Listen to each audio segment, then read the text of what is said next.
السلام علیکم ورحمۃ اللہ وبرکاتہ نحمده ونصلی علی رسولہ الکریم اما بعد فاعوذ باللہ من الشیطان الرجیم بسم اللہ الرحمن الرحیم رب اشرح لی صدری ویسر لی امری واحلل عقدۃ من لسانی یفقهوا قولی رب یسر ولا تعسر وتمم بالخیر وبک نستعین آمین ثم آمین۔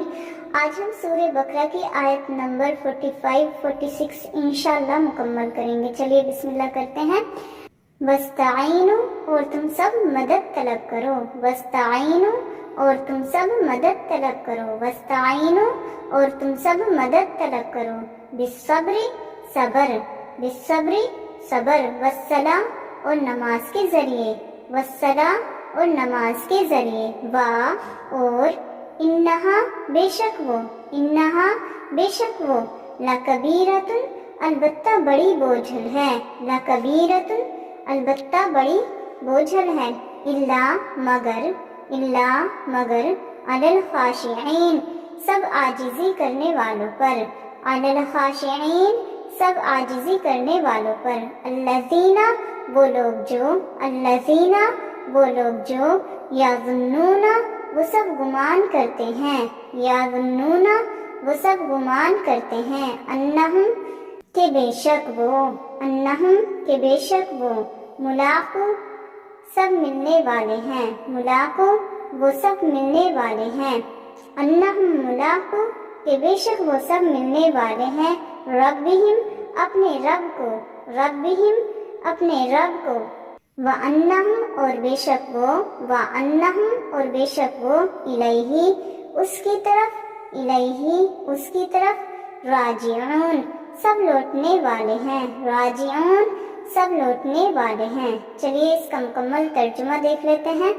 اور تم سب مدد طلب کرو صبر اور نماز کے ذریعے، اور بے شک وہ البتہ بڑی بوجھل ہے مگر سب عاجزی کرنے والوں پر۔ بے شک صبر سے مدد طلب کرنی ہے ہم نے، اور نماز کے ذریعے مدد طلب کرنی ہے۔ کبھی کسی الجھن میں ہو، پریشانی میں ہو، کسی پرابلم میں ہو، تو ہم نے کس کے ذریعے مدد طلب کرنی ہے اللہ تعالیٰ نے یہاں پر کلیئر کر دیا۔ لیکن کچھ لوگ ہوتے ہیں جن کو نماز بے حد بھاری لگتی ہے۔ وہ لوگ کون ہیں جو نماز نہیں پڑھنا چاہتے ہیں، لیکن ان کو لگتا ہے جیسے کتنا بڑا کام ہے جو ہمیں کرنا ہے۔ لیکن جو خشوع و خضوع کے ساتھ پڑھتے ہیں، جو خاشعین ہیں، جو عاجزی کرنے والے ہیں، ان کے لیے نماز بالکل بھی مشکل نہیں ہے۔ وہ لوگ جو وہ سب گمان کرتے ہیں کہ بے شک وہ سب ملنے والے ہیں اپنے رب کو، اور بے شک وہ اس طرف سب لوٹنے والے ہیں۔ اور خاشعین لوگ کون ہیں؟ یہاں اللہ تعالیٰ نے کلیئر کر دیا کہ وہ لوگ ہیں جو گمان رکھتے ہیں، جو سوچتے ہیں، جن کے ذہن میں ہر وقت یہ خیال ہوتا ہے کہ ایک نہ ایک دن انہیں اللہ کے پاس جانا ہے، اللہ سے ان کی ملاقات ہونی ہے، اللہ کے سامنے ان کو حاضر ہونا ہے، اللہ کے سامنے ہی ایک دن وہ لوٹائے جائیں گے۔ تو اس طرح کے لوگ ہوتے ہیں خاشعین، خشوع و خضوع رکھنے والے، عاجزی رکھنے والے۔